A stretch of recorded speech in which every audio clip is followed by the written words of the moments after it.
is probably going to be one of the shorter reviews I do on this channel because this is actually the first time I'm talking about a short film, not like a movie that's short, a straight up short film. And it's pretty cool we're getting one on this big of a scale, at least recently. So welcome back to a new entry of Breaking the Backlog. Whether it's something I've seen before or watching for the first time, it gives me a good excuse to talk about movies.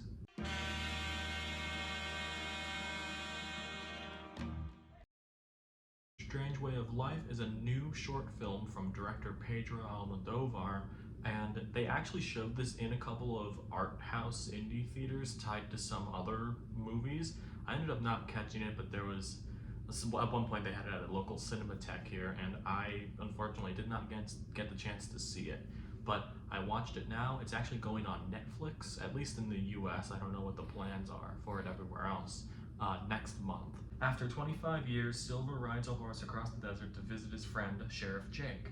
They celebrate the meeting, but the next morning, Jake tells him that the reason for his trip is to not go down the memory lane of their friendship. Oh my god, that took me so many takes to say. I don't know why it was tripping me up like that, but I finally did it. I have to admit, I don't have a lot to say about this short film. I feel like this is all gonna boil down to me talking about this because, oh, it's pretty high profile. I haven't seen anything made by Almodóvar, so I figured if there's gonna be anything, and plus this was like $4 to buy, so I just went for it. From a technical standpoint, it looks pretty, and why I think that is because this is actually produced by Saint Laurent, the company. I didn't know they made movies or short films in this instance. I didn't know they did any. I watched the Gaspar Noé short film Lux Eterna, and apparently that was also funded by Saint Laurent, and man, I just didn't know. They're also a big financier. They're putting a lot of money into David Cronenberg's next movie, which apparently is coming out this year, so I guess that's cool too.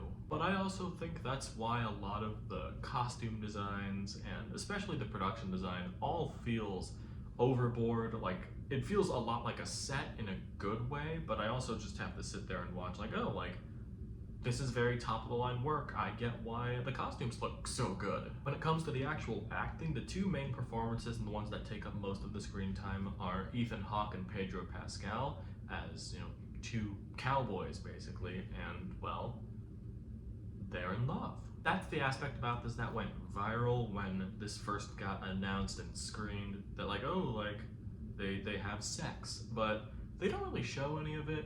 But it's a good Brokeback Mountain light, pretty much. The actual story itself, I can understand why this is a short film. I don't really feel like, even at a short film length, which is about a little over a half hour long, it feels like there's just so much of it that's not there, but also I don't know how it could be expanded into it and not just become like plotting overall and just, you know, for lack of a better description, boring.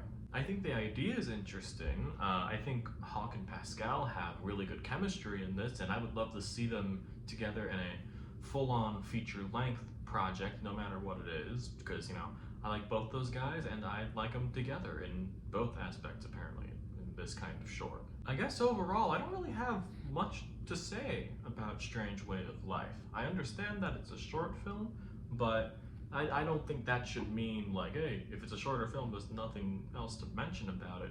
But the fact that there really is nothing to say about it is kind of indicative of how I felt about it. Overall, I do think it's a decent watch, don't get me wrong, but I just feel that there's like good technical aspects, even good performances from Pedro Pascal and Hawke, as well as a lot of hot guys in this. What I can say it. There's so many hot people in this. If there's not a good story at its core for this kind of Western romance, I feel like I'm just gonna drift away from it and even forget that I watched it, which it's already kind of left my mind as I went to it. But hey, I think people are gonna watch it because of the star power, and especially since it's going on Netflix, probably the biggest streaming platform right now. But overall, I just think Strange Way of Life was fine. I think the technical aspects kind of pushed me to like it a little bit more, but I wanted a lot more in terms of the story and also the writing. Strange Way of Life, I'm gonna go with 3 stars on this. I think there's some stuff that you could pull out of this. Maybe you'll like it more than me, because, you know, that's how opinions work, but overall, I didn't get too much out of this one. You think you want to be a YouTuber, and then you realize that there are just some things that you're gonna have to spin into a full-on video, and, well, this is what you get. But hey, I love talking about this stuff, so here I am doing it.